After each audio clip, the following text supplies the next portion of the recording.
belakangan di kalangan masyarakat mulai muncul ketakutan. Ketakutan bahwa teknologi akan mengalahkan manusia dan manusia nanti akan dikendalikan oleh teknologi. Mungkin pandangan semacam ini muncul karena banyak di film-film yang kita tonton. Film-film futuristik dikabarkan atau dijelaskan atau disampaikan tentang robot-robot yang menguasai manusia. Dan banyak hal yang kemudian belakangan terbukti terutama di dunia pekerjaan. Kita lihat bahwa teknologi banyak menggantikan fungsi manusia. Jadi apakah benar ketakutan itu bahwa satu hari kelak teknologi akan mengalahkan manusia? Dan tamu kita adalah Wakil Menteri Pendidikan Tinggi, Sains dan Teknologi, Stella Christy. Terima kasih sudah hadir. Terima kasih sudah diundang. Walaupun profesor tapi saya panggil Mbak Stella aja ya. Mbak Stella aja Bang Andi. Iya. Baik, pertanyaan pertama ini dan ini menurut saya sangat penting. Ya. Kacamata Anda beli di mana? Kacamatanya beli di Polandia Bang Andi. Dibeliin suami saya yang memang orang Polandia. Dia yang pilihin. Oh, dia yang milih. Betul. Dan Anda memakainya karena terpaksa atau? Oh enggak, terpaksa karena memang saya minus 7,5. Tapi modelnya? Modelnya dipilihin suami dan menurut dia bagus ya, saya percaya. Ini penting ini. Jadi yang penting suami kita bilang bagus dan dia suka ya. Loh, yang paling penting kan untuk suami kita kan. Betul iya, sekali. ngelihat kan dia, saya kan nggak ngelihat kacamatanya. Pertanyaan yang serius ini adalah apakah betul suatu hari kelak manusia akan dikalahkan oleh teknologi? Sebenarnya kalau kita lihat keadaan sekarang pun dalam beberapa bidang kita sudah kalah. Dari misalnya kalau kita lihat tentang memori, ingatan. Tentu saja AI, teknologi jauh lebih ingat daripada kita manusia yang sering lupa. Yang tidak bisa mengingat seluruhnya secara satu persatu. Atau kalau kita lihat dari segi tabungan pengetahuan atau repository knowledge. Tentu saja apa yang ada di otak kita, karena kita ada yang lupa dan kita tidak bisa ingat semuanya, itu lebih sedikit secara jumlah daripada internet, ChatGPT, large language model yang lain. Tetapi kalau kita tanya apakah kita akan kalah, saya rasa jawabannya 100% tidak, karena AI itu adalah alat, teknologi itu adalah alat. Kalau kita pintar-pintar menggunakan alat itu, kita tidak akan kalah. Tapi tentu saja kalau kitanya tidak bisa menggunakan alat itu, ya kita akan dikalahkan oleh alat itu. Nah kalau kita kembali ke tadi misalnya memori, kita kalah dari memori. Tetapi sebenarnya kita justru punya kelebihan. Karena tidak semua itu harus diingat. Justru ada bagusnya kalau kita lupa beberapa hal. Yang nggak penting-penting. Yang nggak penting-penting. Ini ada sangat yang menarik. Mungkin kadang lupa yang tidak baik itu juga bagus. Karena jadi lebih... ini dari ilmu psikologi, sebenarnya orang yang mengalami depresi itu ingatannya lebih tepat daripada yang normal. Karena itulah kenapa banyak juga mengingat segala sesuatu itu sebenarnya tidak sehat selalu juga baik, untuk kepikiran. Tetapi kalau kita kembali melihat dari cara pemikiran, ada sangat menarik, ini termasuk yang salah satu yang saya teliti sebagai ilmuwan, melupakan beberapa hal itu ternyata sangat penting supaya kita bisa mengabstraksi pola-pola dari kehidupan ini. Contohnya? Contohnya, Bang Andi penjamkan mata deh. Apa yang ada di ruangan ini? Apa yang ada di ruangan ini? Ada Stella, ada bangku 2 putih, kamera, sejumlah orang, ada logo Kikendi di sini, ada lampu studio, ada lantai yang mengkilat. Oke. Kurang lebih itulah. Kurang lebih itu ya. Nah, sebenarnya kalau pada lihat banyak lagi, masih ada banyak lagi. Iya, sepatunya Bang Andi, bajunya Bang Andi sendiri, ada meja di situ, ada buku-buku, ya kan. Ada banyak lagi. Tapi kita tidak mengingat semuanya itu. Tapi kita justru mengingat atau menabstraksikan yang sangat penting-pentingnya. Sehingga kita kalau ke studio satu lagi, kira-kira tahu apa yang ada di studio itu. Pasti ada orangnya, ada yang mengkamerakan. Nah, itulah menjadikan abstraksi pola-pola. Wah, kalau studio itu kira-kira apa yang ada di situ. Itulah yang menjadi skema. Kalau semuanya diingat, kita tidak mempunyai pola. Karena sebenarnya banyak yang terjadi di dunia itu banyak persamaannya dari pola-pola. Selalu ada pola-polanya. Kalau kita bisa pintar-pintar melihat pola-pola ini, kita akan bisa lebih mudah melihat pemecahan-pemecahan masalah di dunia ini. Ya. Jadi itu fungsinya ya. Ya. Nah, kalau kita lihat ini ya, kekhawatiran lain yang muncul sekarang di masyarakat adalah ketergantungan kita pada teknologi. Kalau kita bicara, ambil contoh lah AI sama ChatGPT yang paling banyak dibicarakan di masyarakat Indonesia saat ini. Sehingga ada ketakutan kalau di dunia pendidikan, anak-anak terlalu banyak ya memanfaatkan ChatGPT tanpa menggunakan otaknya, katakanlah begitu ya. Ketergantungannya tinggi sehingga mereka tidak punya kemampuan untuk berpikir kritis ya, berpikir kreatif. Hal yang sama terjadi dalam dunia kerja. Terlalu banyak ketergantungan. Nah, ketakutan ini perlu atau sebenarnya terlalu berlebihan? Saya rasa ini perlu, Bang Andi. Karena kalau kita memang sangat tergantung, suatu saat kalau alat itu tidak ada, kita sendiri tidak bisa memecahkan masalah-masalah yang perlu kita pecahkan. Atau kita tidak bisa berfungsi. Nah, itulah mungkin yang tadi menjadi kita bisa kalah dari alat itu. Nah, tetapi mungkin kita harus bertanya, kenapa kita jadi bergantung ya? Ketergantungan itu dari mana? Dan apa caranya supaya kita bisa mengurangi atau bahkan mencegah dari awal ketergantungan itu? Nah, ini saya lihat ini sangat penting sekali pemikiran ini. Pertama, sebenarnya kalau ChatGPT terus terang saja belum ketergantungan, Bang Andi. Kita banyak memakai sih ya, tetapi belum sampai semuanya tergantung. Bahkan kalau seperti kayak large language model itu atau ChatGPT, menurut saya masih bisa lebih banyak dipakai lagi untuk hal-hal yang lebih berguna begitu. Ya. Tetapi kalau kita lihat digital, nah ini ketergantungannya sangat tinggi, Bang Andi. Saya terus saja sangat sedih karena tiap kali saya pergi makan di restoran, saya selalu lihat anak kecil dan orang tuanya makan, anak kecilnya selalu nonton sesuatu. Atau bahkan lebih sedih lagi, tiap masing-masing ayah ibunya pakai handphone masing-masing, anaknya punya iPad, terus nonton iPad gitu kan. Kenapa Anda sedih?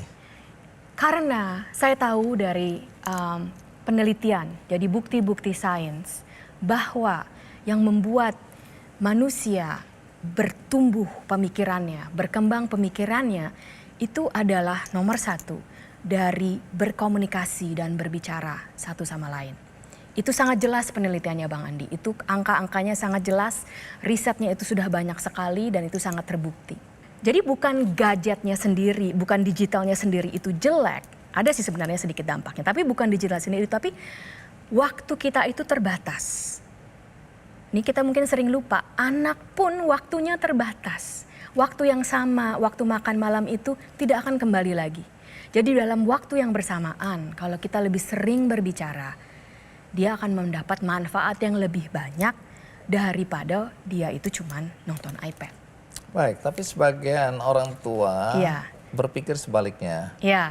Dia bilang dengan melihat atau dengan membiasakan anak-anak memegang gadget itu, pertama mereka juga mengagumi anaknya pintar berbahasa Inggris karena yang dipakai adalah film-film atau semua video-video berbahasa Inggris ya, atau bahkan bahasa Mandarin. Kemudian mereka bangga anaknya pendiam tapi dia mampu membuat aplikasi-aplikasi yang menurut orang tuanya keren-keren ya dan bermanfaat. Jadi ada orang tua nggak penting anaknya banyak bicara, tapi faktanya dia bisa menyerap banyak sekali ilmu dari apa yang dia lihat melalui gadget dia. Tentu saja ada manfaatnya, Bang Andi. Memang bisa ilmu yang diserap. Tetapi kembali lagi penelitian membuktikan bahwa kalau kebanyakan, semuanya itu kan ada batasnya. Kalau semuanya atau kebanyakan itu hanya dengan gadget, itu ilmunya akan pasif. Bang Andy. Jadi dia hanya akan bisa, memang itu ada ilmunya dan mereka akan bisa melihat ilmunya itu, tetapi itu akan pasif. Suatu hari itu akan, yang belajar dengan pasif itu tidak bisa diolah dan diterapkan. Nah ini ada yang menarik, kebetulan saya bertemu dengan Direktur OECD yang menceritakan tentang kesulitan-kesulitan di negara kita. Nah, satu yang dia bilang. Mungkin perlu dijelaskan sedikit lembaga OECD ini. Iya, lembaga OECD mungkin yang paling bisa publik dimengerti itu adalah yang melakukan PISA.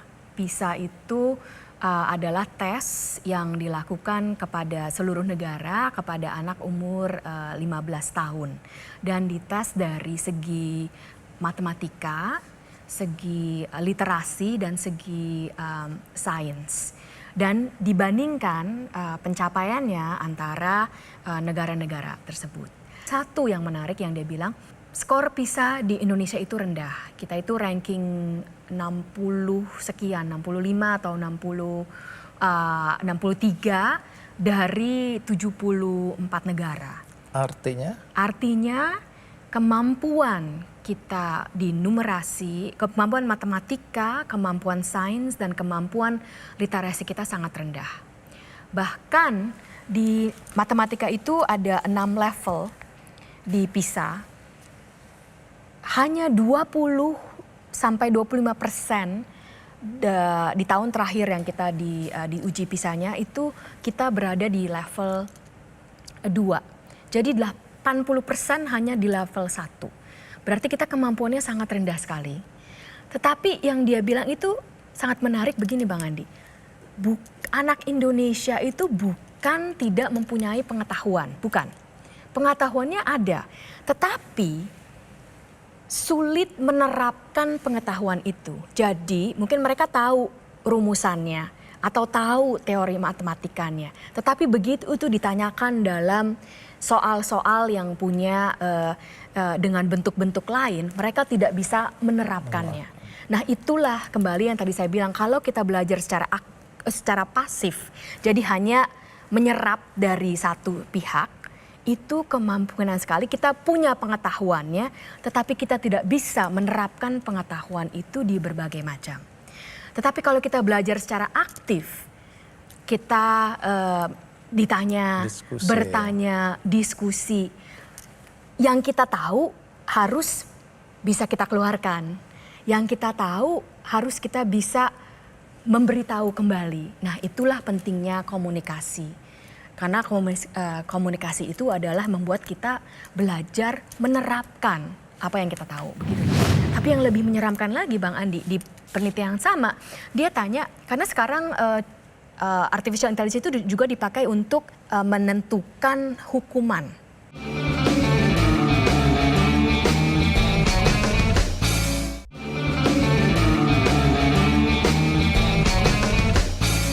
Kembali ke soal ketakutan tentang perkembangan teknologi. Beberapa waktu, kalau di Indonesia ini, beberapa waktu yang lalu kan bahkan ada Menteri Keuangan Sri Mulyani yang di videonya yang sangat meyakinkan itu, dia menjanjikan orang-orang dapat 50 juta untuk modal, gitu kan. Jadi bagi orang-orang dengan pendidikan yang baik ya dan juga menggunakan kemampuan akal budinya, tahu bahwa itu hoax, itu bohong. Palsu, ya. Dan itu adalah permainan dari AI. Iya.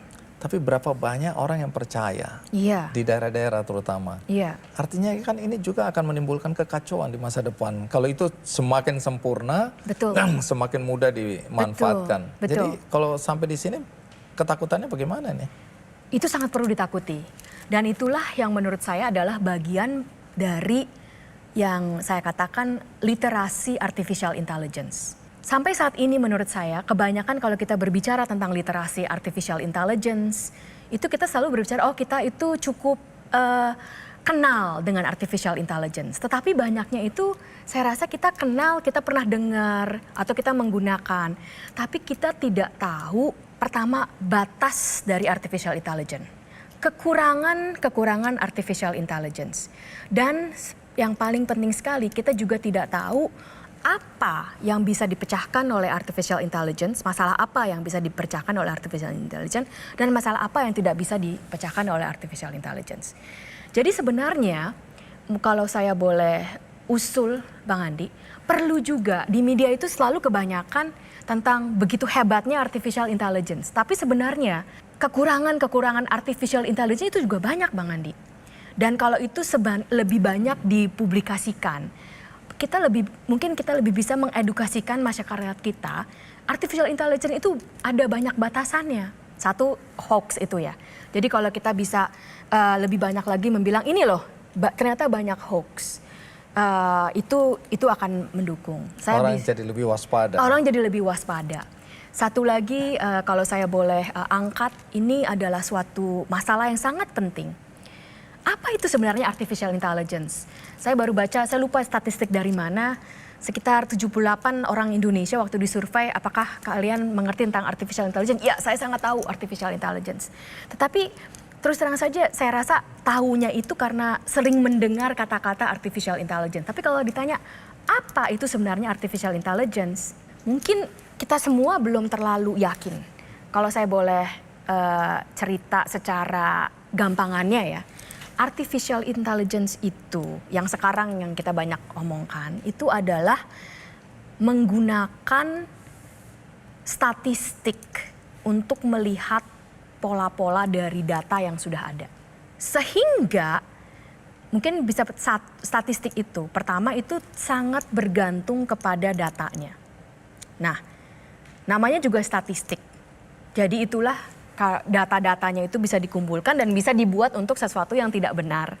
Karena dari kecil dari situ, kecil dari sini, kecil dari sini. Jadi maksudnya seperti tadi yang contohnya Ibu Sri Mulyani ya. Kan fotonya Ibu Sri Mulyani sudah banyak datanya. Videonya sudah banyak. Terus yang bilang tentang 50 juta juga ada, suaranya juga ada. Nah itu jadi bisa satu-satu dikumpulkan hinggalah menjadi satu yang sebenarnya secara ini adalah hoax. Tapi secara statistik itu benar, maksudnya benar datanya ada, itu dikumpulkan. Itu satu. Yang kedua, kita harus waspada bahwa data itu punya bias-bias, Bang Andi. Data itu kan yang tersedia itu bias. Karena data itu kan tidak objektif semua yang tersedia ya. Ada beberapa instansi atau orang atau negara atau budaya yang lebih banyak mengeluarkan data dibandingkan dengan budaya-budaya lain. Misalnya data mengenai gaji laki-laki dan gaji perempuan itu tentu saja berbeda ya kan. Nah itu ada biasnya. Saya mau cerita satu yang sangat menarik nih Bang Andi dari penelitian. Ini salah satu kolega saya di Stanford. Penelitian ini meneliti di Amerika Serikat, jadi ini keadaan Amerika Serikat ada orang kulit putih dan orang kulit hitam.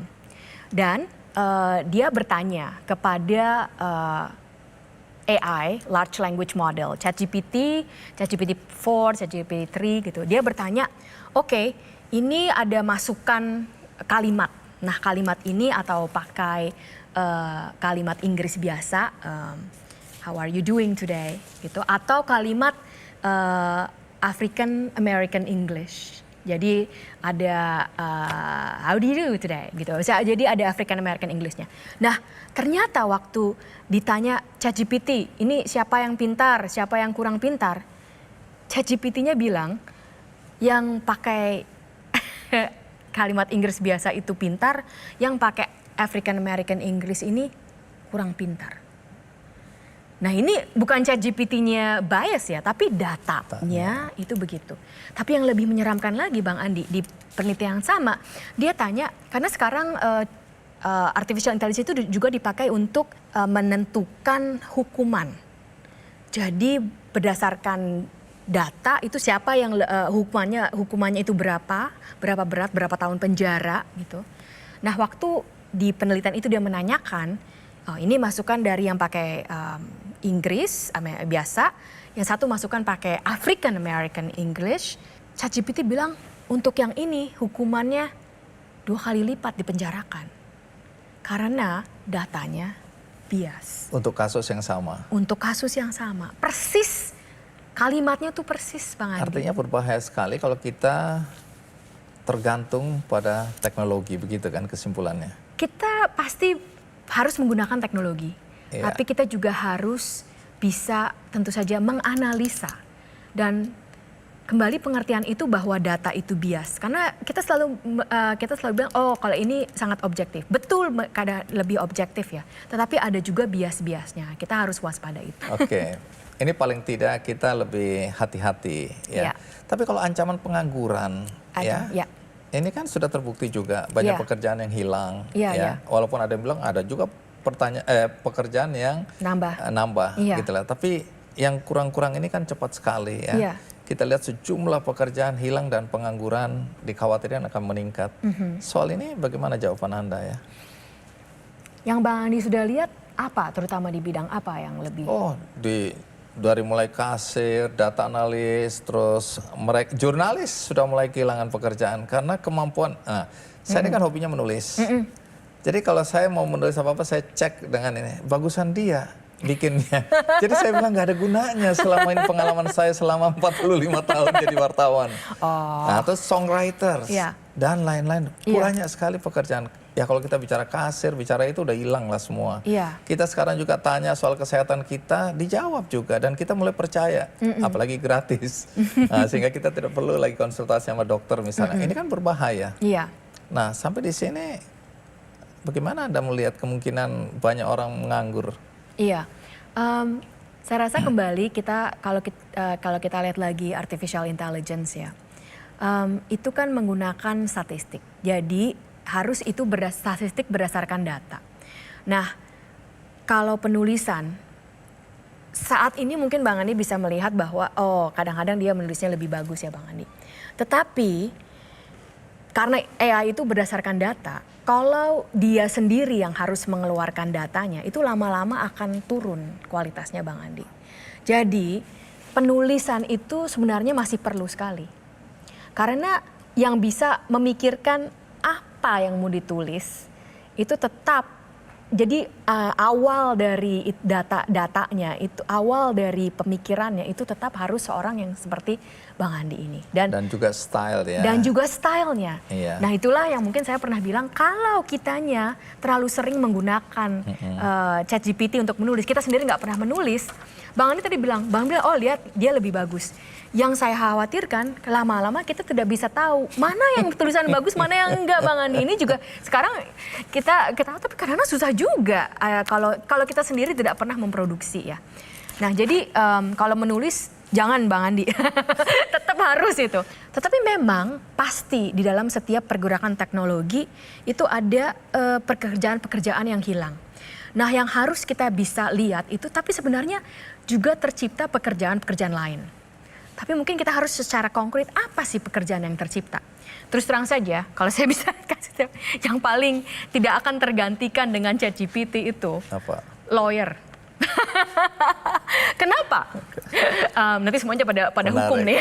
Kalau karena ChatGPT itu semakin teknologinya itu semakin berkembang, semakin kita manusia harus menentukan apa batasnya. Jadi sekarang misalnya ChatGPT bisa menulis, bisa membuat lagu, tetapi manusia kan harus menegakkan hukumnya sampai kapan? Copyright-nya akan ke siapa nih? ChatGPT ada bukan ChatGPT, AI self-driving cars. Tapi nanti kalau misalnya itu kecelakaan, yang tanggung jawab siapa? Yang membuat carsnya. Salah satu yang kemudian driver juga mulai tergantikan. Iya, tetapi manusianya itu kan yang harus memikirkan. Manusia harus memikirkan, jadi itu kesalahan siapa, ditanggung siapa, peraturannya bagaimana. Jadi sebenarnya, policy maker juga nggak akan kehilangan pekerjaan nih kayaknya begitu. Saya nggak bayangin penumpangnya harus tanggung jawab. Dia kan naik ke taksi nggak ada supirnya, tabrakan, ya kamu yang naik ke situ, kamu yang harus tanggung jawab. Oke, menarik ya. Ini banyak hal sebenarnya yang menjadi pertanyaan yang hari ini belum bisa dijawab ya. Tapi kecenderungan kan kita sudah bisa lihat. Ya, saya cukup emosional kalau saya mendengar IQ orang Indonesia itu 80. Saya dengernya aja juga emosi. Iya, karena nggak ada gunanya Bang Andi.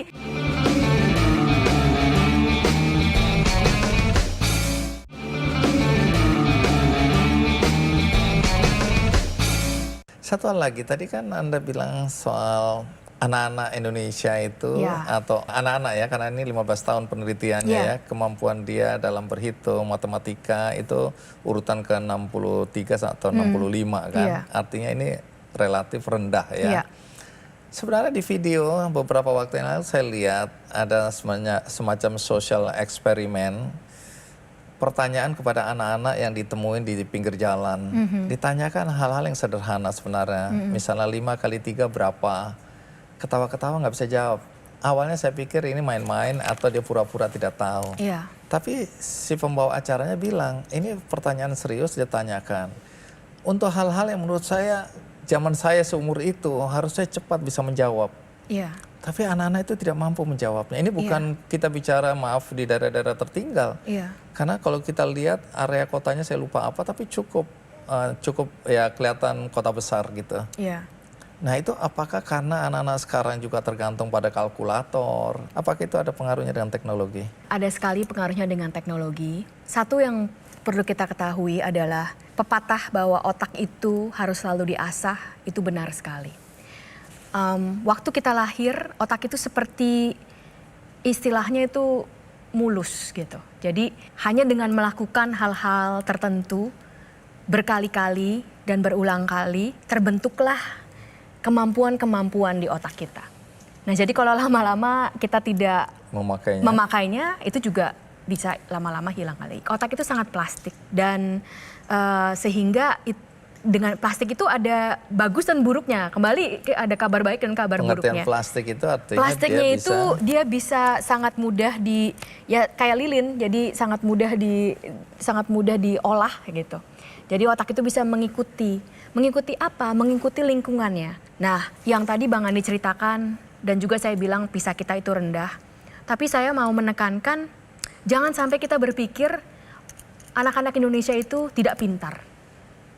Itu penting sekali. Saya terus terang aja kalau boleh Bang Andi, sangat tidak setuju dan ingin supaya mengajak semua orang pembicaraan tentang IQ. Apalagi banyak yang suka bilang IQ orang Indonesia 80. 78,49. 78. Simpanse ada yang 80 lah rata-rata ya. Ada yang 90. Artinya kita kalah dari simpanse katanya. Itu tidak benar sekali Bang Andi. Tidak benar ya? Tidak benar Bang Andi. Saya nggak tahu dari siapa, tapi dari mana. Nama penelitinya saya catat ini. Ya, Richard Lin dan David Becker ini. Ya, dia menyebutkan kecerdasan orang Indonesia ini dibandingkan dengan berbagai. Saya nggak tahu ini valid atau tidak. Tapi ini kemudian menjadi olok-olok. Tapi kalau dikaitkan tadi dengan cerita yang saya sampaikan di mana anak-anak ditanya sesuatu yang sederhana tidak bisa memecahkan itu. Tapi Anda nggak percaya itu ya? Saya tidak percaya. Dan saya pertama bukan tidak percaya. Saya selalu, karena saya adalah ilmuwan, saya selalu menggunakan data dan bukti-bukti dari ilmiah. Mari kita kembalikan. Sebenarnya IQ itu adalah berdasarkan tes. Dan sampai sekarang pun ada banyak perdebatan di ilmu learning science, ilmu kognitif, apakah sebenarnya IQ itu? Karena tidak ada kesepakatan bahwa IQ itu adalah sungguh-sungguh mencerminkan kecerdasan. Memang ada, memang kadang-kadang ada korelasi. Tetapi saya sudah pernah cerita mungkin di suatu live bahwa korelasinya itu sangat minim dengan antara IQ dan keberhasilan di pekerjaan. Itu satu.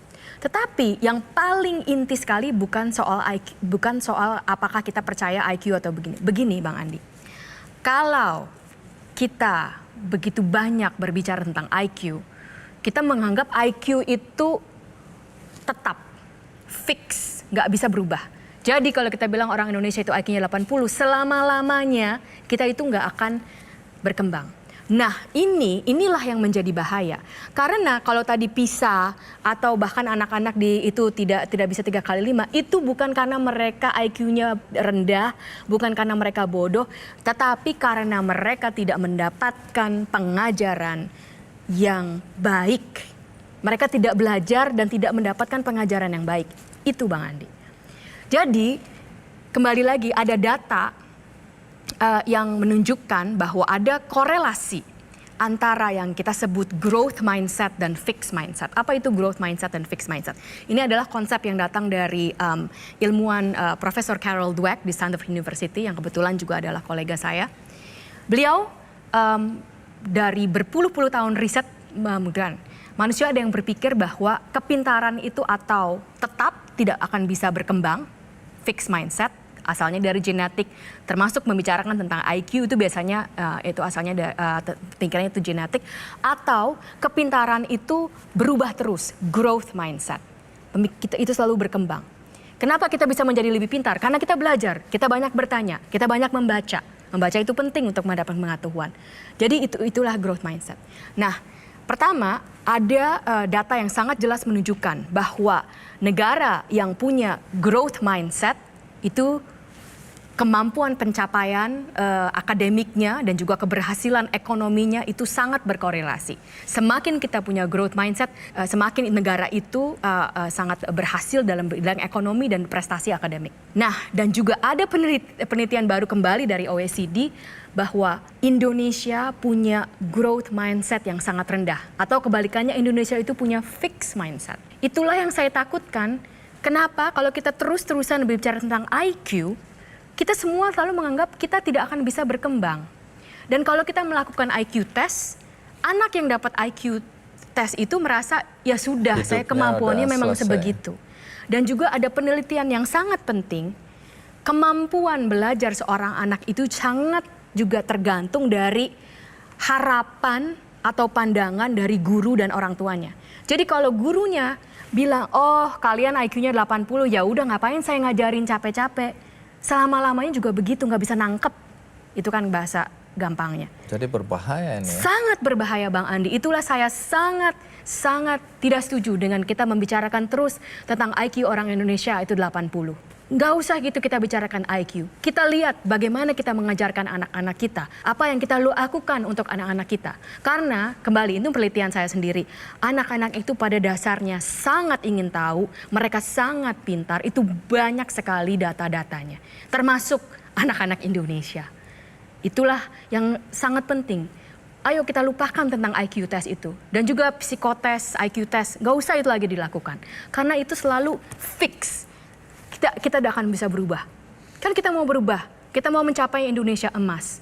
Di rumah kita ingin anak kita pintar. Bagaimana kita kalau ngomongin IQ, kita bisa mau anak kita pintar. Ya, saya cukup emosional kalau saya mendengar IQ orang Indonesia itu 80. Saya dengernya aja juga emosi. Iya, karena nggak ada gunanya Bang Andi. Ngapain kita mikir kita tuh bodoh. Karena kebetulan saya dan istri punya PAUD ya. Iya. Ada di Kampung Dadap situ misalnya. Istri saya percaya sekali bahwa dunia anak-anak adalah dunia bermain. Betul. Tapi orang tua dari anak-anak ini marah sekali karena anak-anaknya belum diajarin carlitung, belajar membaca dan berhitung. Mereka bilang, kapan Bunda ini anak-anak saya diajarin? Panik mereka ketika terlalu banyak bermain. Istri saya bilang, enggak, ini waktunya anak-anak bermain gitu ya. Nah, tapi Anda pernah menjelaskan tentang konsep bermain ini dalam belajar. Nah, bisa Anda jelaskan itu? Saya udah nonton tapi mungkin perlu disampaikan kepada yang nonton acara kita. Iya, pertama ini kembali adalah hasil penelitian. Jadi bukan kepercayaan, kembali saya adalah ilmuwan, saya melihat hasil penelitian, bukan kepercayaan. Penelitian beritahuan kita bahwa manusia itu menggunakan waktu kecil, menggunakan hampir sekitar 60-70% waktunya untuk bermain. Tetapi bukan manusia saja, hewan-hewan juga banyak bermain. Kalau secara evolusi kita pertanyakan kenapa begitu banyak waktu kita untuk bermain, itu pasti jawabannya satu, pasti ada manfaatnya. Karena natural selection di evolusi tidak akan memilih itu dan kita bisa survive kalau itu tidak ada gunanya. Jadi secara logika bermain itu pasti ada manfaatnya.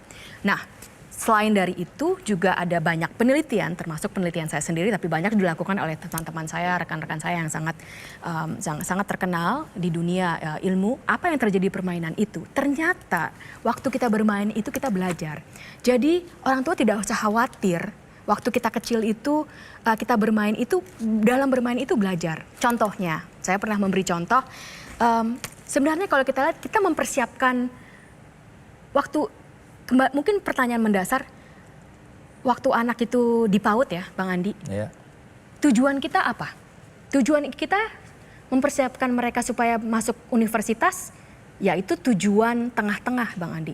Tapi tujuan akhirnya itu adalah mempersiapkan anak kita untuk bisa menghadapi hidup. Betul kan Bang Andi? Jadi kemampuan apa yang harus dimiliki seseorang untuk bisa menghadapi hidup? Saya rasa nomor 1 adalah kita harus bisa beradaptasi. Hidup itu berubah terus. Kita harus bisa beradaptasi. Dan nomor 2, 1A 1B sebenarnya sama gitu. Kita harus bisa pintar-pintar memecahkan masalah. Problem solving skill. Konteksnya dengan permainan tadi, anak-anak bermain. Nah, waktu bermain, anak-anak ini pertama ya, waktu bermain karena nggak ada yang nyuruh, mereka harus mikir sendiri. Dan dalam bermain itu begitu banyak masalah-masalah yang harus mereka pecahkan. Mungkin orang kaget, masalah apa waktu bermain? Wah banyak, makanya perhatiin kalau anak main. Nah itulah seorang peneliti itu memperhatikan. Misalnya, kalau dulu saya main ya, saya dulu sering main kelereng. Nah kelereng ini rumit. Ini kelereng ini banyak fisikanya kan. Kelereng tuh harus dipikirin dulu, itu di situ kelerengnya, di sini bolanya segini. Ini nyentilnya tuh pakai berapa kekuatan supaya itu sungguhan bisa nyampe ke situ. Nah itu main kelereng itu ada fisikanya. Itu harus dipikirin. Kalau nyetilnya terlalu kencang pun nggak bisa sekencang-kencangnya. Nanti justru nggak terlalu lompat. Nah itu banyak fisikanya. Dan juga sangat penting sekali di kehidupan ini kita harus bisa berkolaborasi. Kita harus bisa melihat pikiran orang lain. Kolaborasi itu teamwork lah ya. Teamwork ya gitu. Itu penting. Negosiasi. Nah waktu bermain itu banyak yang harus dinegosiasikan. Ayunan cuma 1, ayo gilirannya gimana? Ini mobil-mobilannya cuma 1, ayo gimana kita tukerannya? Itu kan. Nah itu banyak sekali yang harus dilakukan. Nah mungkin 1 tip yang bisa saya kasih ke orang tua yang khawatir, saya sangat mengerti kekhawatirnya. Ini adalah penelitian yang dilakukan oleh Profesor Catherine Hirsch-Pasek, teman baik saya, yang menggunakan kita itu bisa namanya kita guided play. Ayo kita ajak anak-anak kita. Tapi misalnya ya, kita main bersama dengan anak. 1 kan sampai saya bilang komunikasi akan bertambah. Yang kedua, waktu kita bermain itu kita bisa mengeluarkan pertanyaan. Misalnya kita bermain puzzle bersama. Terus kalau kita bilang ke anaknya, coba lihat yang di sudut itu apa. Mungkin anaknya pertama, apa itu sudut kalau masih kecil ya. Nah kita jelaskan sudut itu maksudnya begini nak. Nah itu ada penelitiannya, itu justru akan bisa menambah pengetahuan. Saya beruntung bisa kuliah di Harvard University waktu S1. Bang Andi tahu, hanya ada 1 kelas yang diharuskan untuk seluruh siswa semester 1 di Harvard University. Bang Andi mau tebak kelas apa? Apa itu?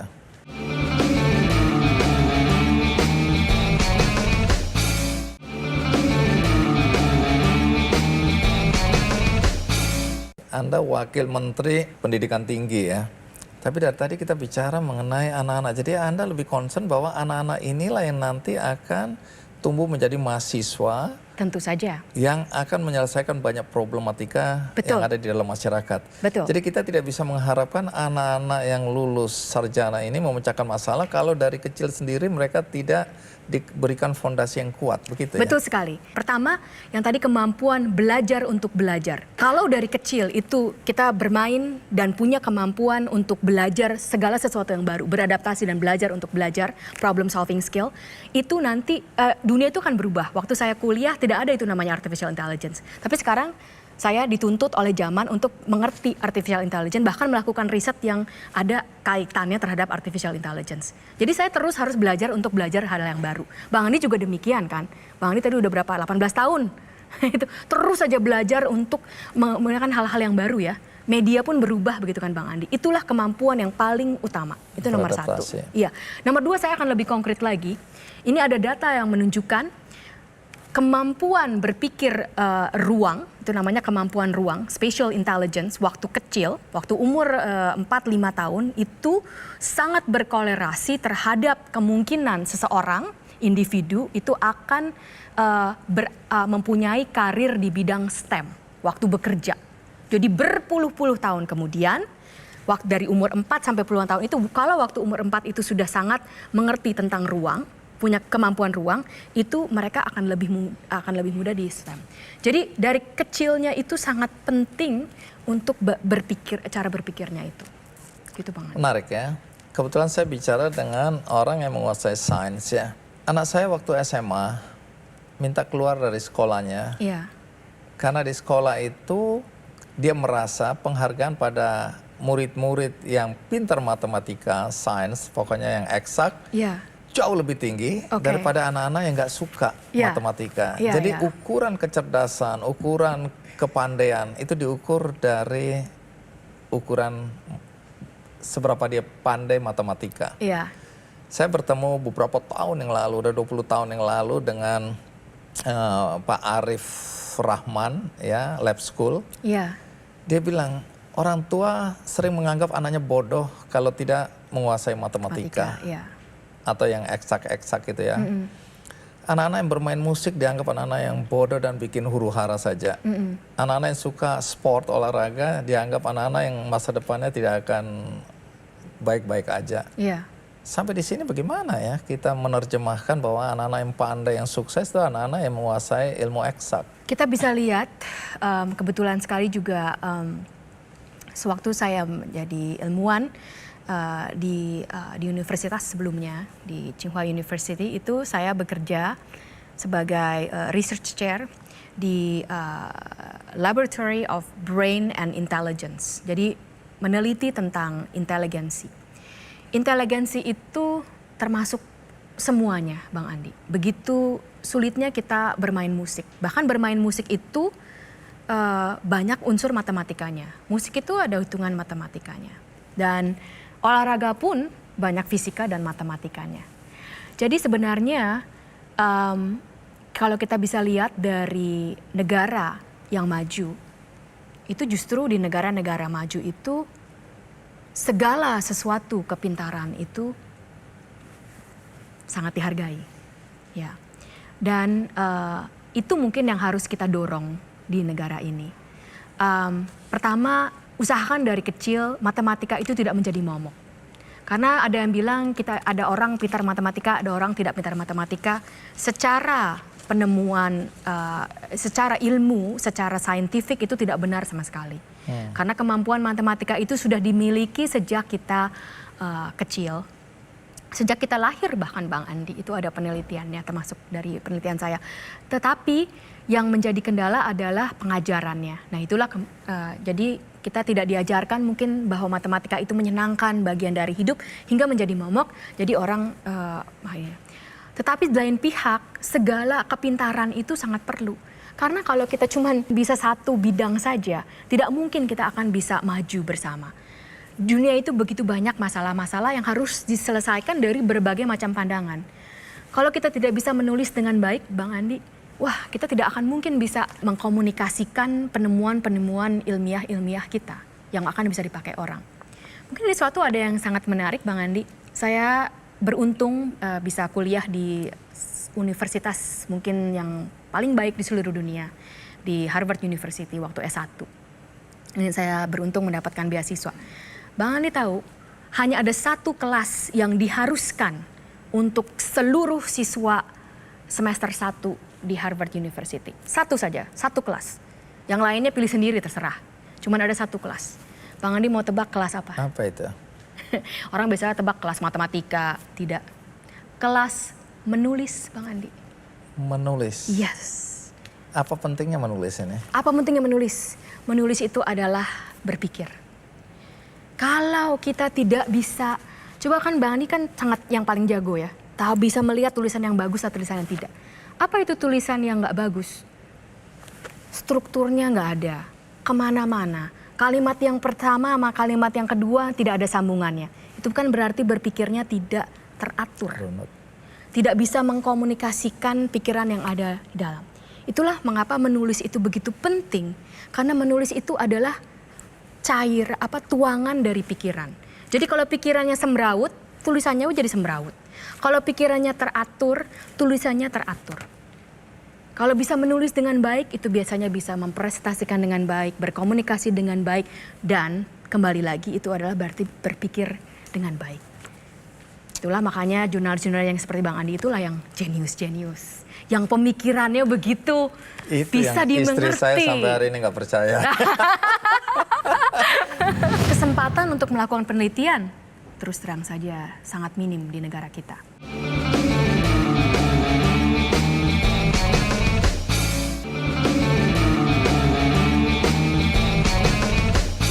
Kenapa Anda mau kembali? Kenapa mau kembali? Artinya meninggalkan apa yang sudah Anda lakukan di luar sana, baik dari segi gengsi dan mungkin penghasilan mungkin ya. Saya nggak tahu penghasilan wakil menteri itu lebih besar atau lebih kecil, saya nggak tahu. Jauh lebih kecil Bang Andi. Coba diulang lagi, saya kurang dengar tadi. Jauh lebih kecil Bang Andi. Lalu kenapa Anda mau ya? Pertama,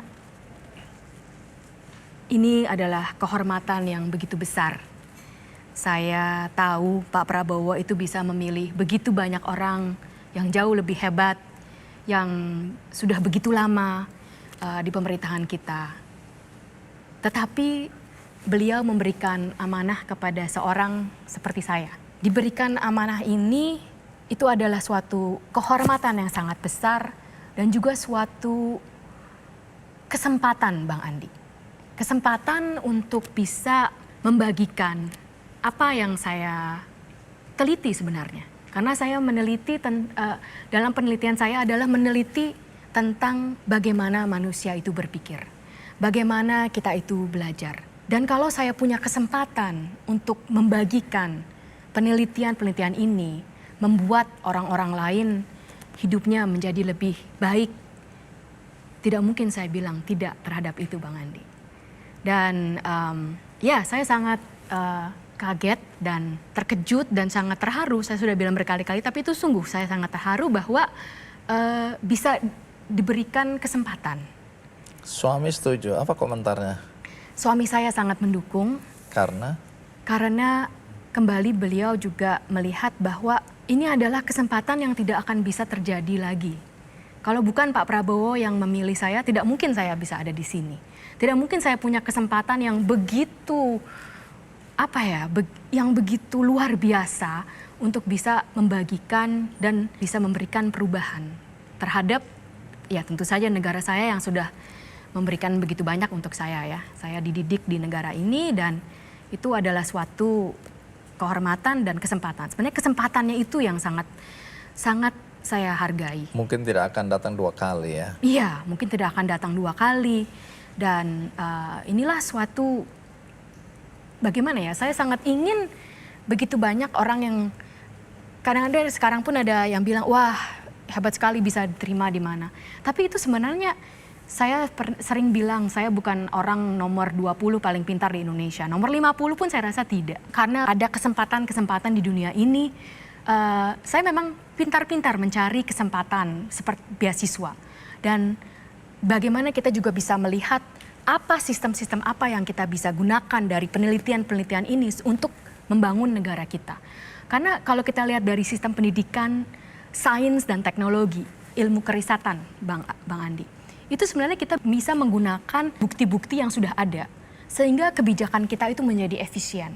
Nah inilah menurut saya adalah suatu kesempatan seorang ilmuwan seperti saya yang cukup tahu tentang bukti-bukti ini, apa yang membuat anak lebih pintar, anak PAUD lebih pintar. Dengan cara murah misalnya, itu saya tahu dari bukti-bukti sains ini. Atau apa sistem, ekosistem sains yang seperti apa yang sungguh bisa menumbuhkan pertumbuhan sains. Itu juga ada penelitiannya. Kalau itu saya bisa bagikan dan itu bisa mempengaruhi kebijakan-kebijakan kita sehingga lebih efisien dan juga lebih ada gunanya. Itu kesempatan yang luar biasa Bang Andi. Ya. Satu hal ya, saya pernah mempertanyakan juga nasionalisme dari para peneliti ilmuwan Indonesia yang sampai hari ini masih ada di luar sana. Iya.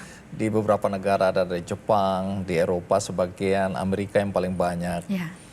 Waktu di sini diaspora bertemu, ada acara diaspora, mereka kembali berbagi pengalaman, ilmu ya. Saya mempertanyakan karena waktu saya undang di belakang layar seperti ini, saya bilang, kalian ini nasionalismenya dipertanyakan. Karena kalian sampai hari ini punya paten yang begitu hebat, tapi di luar negeri. kalian melakukan penelitian di luar sana dan dimanfaatkan atau bermanfaat buat negara di mana kalian berada. Iya. Harusnya kalian kembali ke Indonesia, bangun Indonesia. Gagah sekali waktu saya nasihatin ya. Nasionalisme kalian tuh kemana Iya. selama ini dan seterusnya. Saya bilang, ayo pulang, bangun Indonesia dengan ilmu yang kalian miliki. Iya. Mereka tertawa. Iya. Dia bilang, Pak Andi, siap, kami akan laksanakan. Jadi ini beberapa teman ini. Iya. Gaji kami dibayar atau penghasilan kami diturunkan 10% aja. Jadi dari 100%, 10% dibayarkan ke kami. Kami siap kembali. Berarti nggak ada masalah, saya bilang, ayo pulang. Nah, cuma permintaan kami nih Pak Andi, kalau di tempat kami sekarang ini, kami minta budget berapa aja dikasih. Kami minta semua sarana prasarana kami dipenuhin. Iya. Teman kami Pak Andi yang pulang ke Indonesia Iya. dengan nasionalisme yang Pak Andi bilang tadi harus tinggi tadi, Iya. sekarang nganggur. Iya. Minta budget susah, Iya. minta semua peralatan untuk penelitian susah. Iya. Kami ini peneliti. Iya. Kalau semua perangkat itu dan budgetnya nggak ada, kami nganggur Pak Andi. Iya. Diam menurut saya. Iya. Nah, kalau di sini bagaimana Anda melihat penghargaan itu kalau Anda sendiri sekarang menggebu-gebu, Iya. tapi nanti jangan-jangan Anda termasuk yang akan kecewa. Iya. Kembali yang saya bilang, kesempatan. Sebagai sekarang sebagai wakil menteri, saya punya kesempatan untuk menggunakan ilmu-ilmu dan bukti-bukti dari ilmiah untuk menginformasikan kebijakan-kebijakan yang bisa kita ambil. Tetapi sebagai ilmuwan, saya terus terang saja punya pendapat yang sama dengan para diaspora teman-temannya Bang Andi. Karena kesempatan untuk melakukan penelitian terus terang saja sangat minim di negara kita. Dan jadi kembali, kalau sebagai ilmuwan, saya akan belak-belakan. Susah kalau saya kembali ke Indonesia. Karena saya kan tidak punya kesempatan untuk melakukan ilmu itu. Nah, mungkin karena sekarang saya berada diberikan kesempatan untuk melihat pendidikan tinggi sains dan teknologi ini, kita bisa mempertanyakan kenapa kesempatan itu sangat minim. Memang dana, tetapi selain itu ada yang lebih penting dari dana itu, Bang Andi. Saya mulai dari, kalau saya jamin Bang Andi, kalau dana untuk risetnya ini dinaikkan 2 kali lipat, kalau ekosistem kita masih seperti ini, tidak akan ada hasilnya. Itu saya cukup yakin. Ekosistem apa yang Anda maksud ini? Ekosistem yang saya maksud adalah begini, di hampir semua negara, terutama sekali di negara-negara maju, seperti Amerika Serikat, di Tiongkok, di Eropa, di Jepang, di Singapura, sistem sains itu hampir sebagian besar, hampir seluruhnya itu dilakukan di universitas. Jadi yang melakukan penelitian sains dan teknologi itu adalah dosen-dosen universitas. Dan ini menjadi sangat penting karena dosen-dosen universitas itu melakukan penelitian. Saya melakukan penelitian sebagai dosen. Waktu saya mengajarkan, saya mengajarkan berdasarkan penelitian. Berarti berdasarkan ilmu sains yang terbaru. Nah, sehingga itu ada penurunan ilmu untuk menciptakan ilmu baru. Apa itu maksudnya meneliti? Apa penelitian yang paling baru? Kalau dosen-dosen kita tidak melakukan penelitian, mereka hanya menggunakan yang sudah baku dari dulu. Mungkin sudah ketinggalan. Karena ilmu itu berubah terus. Jadi kalau kita tidak melakukan penelitian, kita tidak bisa mengajarkan kepada mahasiswa yang baru. Sehingga ini jadilah lingkaran yang, terus terang saja lingkaran yang buruk. Mahasiswa kita juga tidak tahu bagaimana melakukan penelitian, hingga kita tidak ada penghasilan sains dan teknologi. Kalau kita tidak ada penghasilan sains dan teknologi, itulah begitu sulitnya kita menghasilkan industri berbasis sains dan teknologi. Kalau kita tanya sekarang apa industri kita yang berbasis teknologi, sangat jarang, Bang Andi. Di negara-negara maju, industri-industri yang teknologi itu semua datangnya dari mana, Bang Andi? Dari universitas. Itulah mengapa klaster Silicon Valley, kembali lagi ke AI, itu di mana? Di situ karena ada Stanford University. Itulah yang mendrive industri itu adalah universitasnya. Nah di Indonesia kita masih belum. Penelitian kita terpaku pada satu institusi. Kebanyakan di situ. Padahal harusnya itu di semua universitas.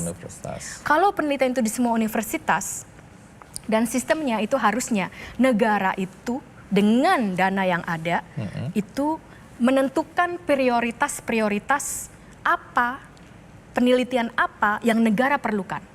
Misalnya kita punya 28 komoditas hilirisasi. Ini berarti negara kita sangat kaya terhadap bahan-bahan itu mineral seperti silika, bauksit, nikel, ataupun juga dari rumput laut. Itu kita sangat kaya itu, dan itu mereka punya nilai ekonomi yang sangat tinggi kalau itu diolah, dihilirisasi. Tapi untuk menghilirisasi kita perlu sains dan teknologi. Kalau tidak ada teknologinya, rumput lautnya tetap akan dijual seperti itu, kita tidak mendapatkan nilai ekonomi yang 2 kali lipat atau 3 kali lipat begitu rumput laut itu dijadikan seperti kosmetik. Nah, yang kalau yang harusnya terjadi itu negara bisa menentukan.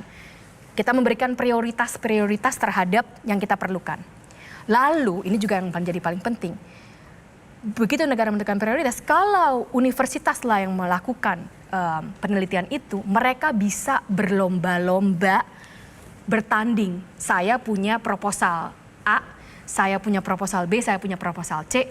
Proposal mana yang paling bagus, sehingga riset itu menjadi kompetitif. Karena banyak yang melakukan. Kalau itu cuma dilakukan oleh satu, tidak akan kompetitif. Bang Andi. Itulah yang terjadi selama ini. Nah, kalau itu sudah terjadi, itu akan berputar. Ada industri yang berbasis teknologi, ada dana yang lebih banyak, dan industri juga akan bersedia mengeluarkan dana untuk mensupport riset yang berkualitas, karena berkualitasnya itu karena itu kompetitif. Nah, lingkaran ini belum terjadi, Bang Andi. Kita harapkan, kita punya harapan besar, karena Pak Prabowo membuat khusus Kementerian Pendidikan Tinggi Sains dan Teknologi yang dipimpin oleh Menteri Profesor Satrio Brojonegoro. Di bawah pimpinan Pak Menteri, sungguh ingin kita galakan. Kita coba kembalikan riset ke universitas, sehingga riset kita itu kompetitif, dan mahasiswa-mahasiswa kita juga bisa mengerti apa itu riset. Nah, itu yang bisa membuat pertumbuhan ekonomi. Gitu sih, Bang.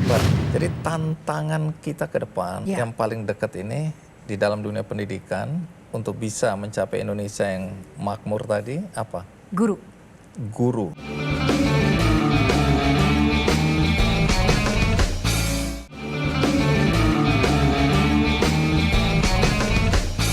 Pertanyaan terakhir. Jadi sebenarnya apa tantangan terbesar dunia pendidikan kita ketika kita bicara kita mau mewujudkan Indonesia emas, kita mau jadi negara keempat secara ekonomi yang kuat dan seterusnya. Banyak cita-cita. Tapi Anda tadi bilang ekosistemnya aja nggak mendukung semua di dalam dunia pendidikan ya. Belum ya. Jadi tantangan kita ke depan yang paling dekat ini di dalam dunia pendidikan untuk bisa mencapai Indonesia yang makmur tadi apa? Guru. Guru. Satu yang saya pelajari berdasarkan data yang terjadi di dunia, kita lihat dari kesuksesan negara-negara yang tadinya mereka tidak punya sistem pendidikan yang sangat baik sekali, tapi bisa meloncat menjadi sangat baik. Contohnya negara tetangga kita, Vietnam. Saya pelajari apa yang membuat mereka menjadi sukses, itulah jawabannya adalah gurunya. Gurunya itu tadinya 10 tahun yang lalu itu ada banyak guru-guru yang tidak berkualitas, yang kurang kualitasnya. Lalu mereka membuat sistem guru-guru dari sekolah-sekolah yang berkualitas itu dipinjamkan untuk ke sekolah-sekolah yang kualitasnya lebih rendah supaya langsung mengajar kepada guru-guru itu. Nah, ini juga sudah setahu saya di kementerian dulu, karena saya kadang-kadang ke daerah dulu sebagai pribadi ya. Saya juga tahu ada yang namanya guru penggerak. Nah, jadi sebenarnya bagaimana kita bisa menciptakan ekosistem, bagaimana kita menghargai kalau seorang guru itu berkualitas, apakah penghargaan kita terhadap guru itu? Kembali kepada sistem insentif tadi, Bang Andi. Apakah kita sudah menghargai itu? Karena kita tahu guru kita adalah guru PNS yang gajinya berdasarkan tetapnya sama. Jadi kalau mereka melakukan sesuatu yang lebih, apakah kita sudah secara struktural memberikan penghargaan terhadap guru itu? Kembali ya, penghargaan bukan seluruhnya uang, karena memang APBN negara itu terbatas. Jadi kita tidak bisa penyelesaian masalah itu selalu pada uang, karena ada batasnya memang. Tetapi kita bisa memberikan, apakah ada penghargaan lain? apa yang penghargaan lain secara struktural yang sudah kita berikan kepada guru-guru itu. Nah, itu yang mungkin bisa kita pikirkan bersama yang bisa meningkatkan kualitas guru itu. Dan juga segala sesuatu yang kita berikan kepada guru, misalnya workshop atau training itu. Ayo kita kaji bersama, apakah itu sungguh meningkatkan kualitas guru kita atau ya hanya sekedar ikut training saja. Nah, itu juga banyak bukti-bukti ilmiahnya. Training seperti apa. Tetapi ada satu yang saya pelajari dari, kalau boleh, dari direktur OECD itu. Ada satu yang sangat penting sekali yang dia bilang kesuksesan suatu negara dalam pendidikannya. Guru itu harus mendapat pengarahan yang konsisten. Pengarahan yang konsisten sebenarnya itu kita harus mengajar seperti apa. Guru itu kita sebenarnya pasti banyak guru-guru kita yang hebat.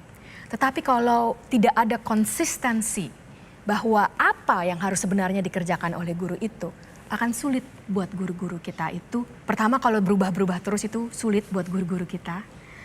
Atau mereka ya seadanya aja, seasalnya saja. Atau mereka hiraukan itu, mereka tidak lakukan. Jadi harus ada konsistensi bersama di suatu negara itu. Apa yang harus dikerjakan oleh guru kita itu. Baik. Iya. Itulah tantangan kita Itulah hari ini, tantangan ya. kita. Ya. Baik, terima kasih Prof. Stella. Ya. Sudah memberikan perspektif Anda yang melihat dunia pendidikan kita dan kemudian juga melihat ancaman-ancaman yang dirasakan masyarakat berkaitan dengan perkembangan atau pertumbuhan teknologi yang kita hadapi hari ini. Terima kasih banyak. Terima kasih banyak saya Sukses sudah juga. diberikan Terima kasih kesempatan untuk- Bang Andi. Terima kasih juga untuk sudah kembali ke Indonesia. Baik, dan mumpung Anda di sini, Ya. saya ingin Anda menyaksikan. Jadi untuk itu saya mengundang Pak Jatmiko, Dirut dari PTPN 4 dan Palmco ya. Terima kasih Pak Jatmiko. Apa kabar? Sehat? Ya, Bapak. Jadi Pak Jatmiko dengan PTPN 4-nya, Palmco ini juga mendukung program-program pendidikan di perguruan tinggi. Ya. Dalam hal ini sudah banyak program yang dilakukan oleh PTPN 4. Ya. Nah, hari Terima kasih ini sekali. adalah seremonial pemberian beasiswa. Waduh, itu sangat perlu sekali. Pak Jatmiko. Jadi boleh tahu ini program apa yang dilakukan atau dilaksanakan oleh PTPN 4, Pak Jadi, Jatmiko? Kita ada namanya program Palmco Scholarship, Prof. Jadi Palmco Scholarship ini ada beberapa program. Yang pertama itu kita memberikan bimbingan belajar, biaya bimbingan belajar. Kita kerjasama dengan Ganesha, salah satu provider bimbingan belajar di Indonesia ini cukup kompeten. Nah, anak-anak SMA yang mau masuk perguruan tinggi, kita biayai bimbelnya supaya mereka bisa dapat universitas yang bagus. Kemudian yang kedua, ada lagi yang sifatnya lebih on the spot setahun, tapi biaya pendidikan aja. Ada lagi yang kita ada beberapa institusi yang bergerak di bidang perkebunan. Kami BUMN di bidang perkebunan, Bro. Ini beasiswa persikatan dinas untuk yang terbaik. Yang terakhir, yang kami kerjasama dengan Bang Andi Benih Baik, ini tidak hanya biaya pendidikan tapi juga biaya hidup sampai dengan dia lulus. Dan yang lebih penting, rekan-rekan Benih Baik melakukan kurasi atau monitoring. Jadi tidak sekedar take it for granted begitu dapat beasiswa langsung udah selesai gitu, enggak gitu, Bro. Itu sih, Bro. Ya, menarik. Sekali programnya. Adanya kesempatan kerja juga diberikan. Ya, Dan nanti. ini nanti Sangat ada di sekali, beberapa universitas. Kalau tadi bimbingan belajar, Ya. ya Anda juga pasti tahu kan, Ya, banyak ya. anak-anak daerah yang kemudian tidak bisa masuk ke universitas yang terbaik Ya. karena ada gap kan. Ya, Nah, selisih ini gap itu ditutup oleh di- PTPN 4 Ya. dengan memberikan mereka bimbingan belajar sehingga mereka bisa masuk ke perguruan tinggi yang keren-keren itu. Ini sangat kita perlukan sekali ya. Karena kadang-kadang anak kita bilang, wah kita tidak ada kesempatan. Ini kesempatannya diberikan. Iya, Tinggal kita bantu bersama, mereka anak-anak kita juga dipacu supaya berkarya ya. Apalagi kita kan ada di wilayah yang sebetulnya, wilayah kami dari Aceh sampai Papua ada, Iya. Prof. Dan kebanyakan kami di wilayah pedesaan, daerah yang mungkin ada beberapa itu sampai remote area, Prof. Iya. Mereka otomatis akses ke pendidikan juga satu hal yang mahal dan Iya. langka buat mereka. Iya, iya. Ini yang kita coba support. Terima kasih sekali atas supportnya. Untuk itu memang bantuan ini diberikan melalui benihbaik.com. Ada Ibu Grini, silakan Ibu Grini di sini ya. Mau tahu juga Bu Grini, jadi peran dari Benih Baik di sini apa? Benihbaik.com di sini membantu untuk kurasinya. Jadi karena tadi PAMKO itu akan memberikan beasiswa. Nah, kami mencari mana-mana yang sesuai kriteria dari PAMKO untuk bisa mendapatkan beasiswa tersebut. Baik. Karena kan itu butuh proses ya. Kemudian sesudah beasiswanya didapat, proses seleksi dulu. Setelah seleksi nanti beasiswanya didapat, itu ada proses monitoring lagi, Prof. Kami monitor. Iya. Tapi saya catat ini universitasnya cukup banyak ini ya. banyak, Jadi di sini beasiswanya ini untuk Universitas Sumatera Utara, Oh, iya. Universitas Negeri Medan, Unsud, yes, di Purwokerto, Universitas Sriwijaya, Universitas Mula Warman, Universitas Jember, UGM Jogja, Universitas Andalas Padang, IPB Bogor, Betul. dan Universitas Brawijaya Malang. Ya, jadi Prof Stella adalah produk beasiswa. Iya, saya produk beasiswa. Baik, terima kasih. Terima kasih Ya, sekali. silakan diserah terimakan dukungan scholarship dari PAMKO Izin, Prof. melalui Benih Baik untuk anak-anak Indonesia agar mereka bisa sekolah dan bisa pintar seperti Prof Stella. Ini adalah ulang tahun yang pertama. Ya, silakan disampaikan. Baik, 1 Desember kemarin kami ulang tahun pertama kali PAMKO. PAMKO ini adalah bentukan baru dari Kementerian BUMN untuk mengelola semua sawit, perkebunan kelapa sawit yang selama ini dikelola oleh PTPN Group. Jadi kami sangat mengharapkan sesuai dengan amanah pemegang saham bahwa PAMKO ini bisa menjadi kebanggaan baru buat Indonesia. Terima kasih. Baik, itu tadi perbincangan dengan Prof Stella Christy ya berkaitan dengan pandangan-pandangannya tentang Indonesia dan masa depan Indonesia melalui pendidikan. Dan hari ini juga kita saksikan partisipasi dari pemerintah sebenarnya melalui BUMN, dalam hal ini PTPN 4 atau PAMKO, yang memberikan kesempatan bagi anak-anak Indonesia yang mungkin terkendala oleh finansial atau juga tidak punya akses untuk mendapatkan pendidikan lebih baik, mendapatkan bantuan dan dukungan melalui program beasiswa ini. Dan bagi Anda tadi yang tidak menonton dari awal, Anda bisa menyaksikan tayangan ulangnya di metrotvnews.com. Juga ada cuplikannya di channel YouTube Kick Andy Show. Akhirnya semoga episode ini bermanfaat bagi kita semua. Sampai jumpa.